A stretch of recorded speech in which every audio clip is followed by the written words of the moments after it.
But Lillard says that fans need to rock or rep the front of the jerseys more than the back. I don't necessarily know what that means. Does he mean like, they need to worry more about the team instead of what the players are doing? Well, I think he's saying guys. I know that's not the question, but yeah, no. I think he's saying guys need to be more like players and such need to be more concerned with less concerned about themselves and more concerned about the team and the organization, which is the team and the organization isn't always concerned about the players. But I understand what he's saying. But go ahead and ask the question. Word. Okay, so both players are getting grilled for staying with bad teams. Yeah. And honestly, it's kind of weird. I feel like they should get that Jordan Kobe treatment for staying on their same teams. But what's the problem here with fans? It seems like the players can't really do anything right. Well, so here's the thing. They're obviously not Jordan Kobe caliber players, and I know you're not saying that. Yeah. But guys that, stayed with one team their entire career. Now, it should be noted, Kobe did demand a trade, and Jordan did eventually go play for the Wizards, but I understand what you're saying.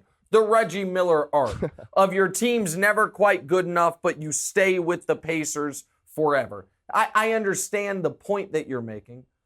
And this is where we have to remind people Twitter is not real life. There are certain elements of NBA Twitter that no matter what a guy does, he is going to be criticized for. If Damian Lillard had asked out, people would say he's running from the challenge. He stays. They say, he doesn't care about winning. Beal, to me, it was a no-brainer. Beal is not an all-time caliber player. He's a very good player, a very nice player, but not an all-time caliber player. They're offering him $250 million. He knows he can't be the best player on a championship team. In my opinion, he's like a clear step below, like real Hall of Fame caliber player. So the Beal thing is almost a different category. Dame is unique and interesting because Dame is an all-time player. Dame's a top 75 all-time guy. He was one of the final cuts of my list of the 50 greatest last 50 years. And it's not only that he's never won a championship. He's never played in a finals. And here is my concern for Dame. So, DeMonze, do this with me. I'm going to give you 4 names. And my guess is you are familiar with, in fact, I know you're familiar with all 4 of them. But they are guys of this most recent generation, the best players to never win a championship, the best players to never play in a finals. Steve Nash, Vince Carter, Tracy McGrady, Carmelo Anthony. You have vivid memories and you can picture all of those guys at the peak of their powers, correct? Yeah, 100%. Okay, so here's why I mentioned that. I think we feel like, and Vince I think will be iconic forever because he's the greatest dunker ever and has so many great highlights. But I think we think that those guys have more staying power than they actually do despite never making a finals. And here's the evidence of it. I'm going to give you 4 more names. They're the 4 best players to not make a finals in the era prior to the most recent one, okay? And aside from hearing me mention them on the top 50 list, the guys who made it, do you know anything about any of these people? Sidney Moncrief, Bernard King, Alex English, George Gervin. Do those 4 names mean anything to you?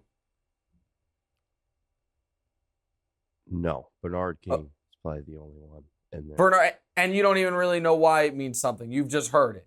But you can't picture, you can't visualize any of it. By the way, this isn't me roasting you for that. No, I get it. So here's my concern for Dame. I don't want Dame to be forgotten to history. And while I'm familiar with those 4 names I just mentioned, I think there's a lot of contemporary NBA fans that don't know shit about any of them except for maybe George Gervin because he had a sweet nickname, the Iceman, and he had this amazing move the finger roll. There is nothing to guarantee that Dame's name, echoes throughout history. And if he stays in Portland forever, and I don't know that they'll make another conference finals, much less an NBA finals. I think he's going to be in a rough spot. I think Tracy McGrady, people don't think of it now, I think Tracy McGrady will be forgotten to history. I think Steve Nash has some historical relevance, partially because he was a white superstar and a white non-European superstar, partially because they played such a different brand of basketball than everybody else, 7 seconds or less. Vince will echo forever because of the dunking, even more so than Dominique did. Dominique's another guy, by the way, I could have added to that list, I guess, of guys who never made a finals, but he has the thing that Dominique has, which is the amazing highlight reel. Carmelo might have some, right. Carmelo might have some historical relevance just because he was the Carmelo, LeBron, Wade draft class. But Carmelo can be forgotten, not forgotten, but set aside similar to how Bernard King has been. Nobody cares about Alex English. I'm the only person that cares about Sidney Moncrief. And then there's Gervin with the finger roll. So Dame is making a choice here to stay loyal to Portland. And I'm not going to judge him for it. But as a Damian Lillard fan, do I kind of wish that we could see him play in a conference finals with a real chance to win it as opposed to the one conference finals he made when they got swept by Golden State when Durant didn't even play? Much less see him in an NBA finals. I do. Unless he at some point demands a trade in the future, I don't think we're going to get to see it. The flip side to that is he did just guarantee himself $63 million in his age 36 season. That $122 million extension is his age 35 and 36 season. So financially speaking, it's a hell of a deal. All right, what's next? So you agree with the fans, basically? No, I don't.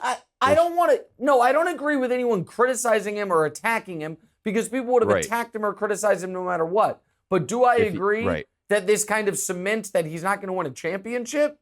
Yeah, Portland. I mean, Portland is more likely next year to miss the playoffs than to make the conference finals. And Dame's not going to get better in the coming years. He's going to try to maintain and then probably drop off. Hey, thanks for watching. Hit the subscribe button to get more from the show and make sure to click the bell to get notified every time new content drops. Check out full episodes of What's Right wherever you get your podcasts, or just click the link in the description below.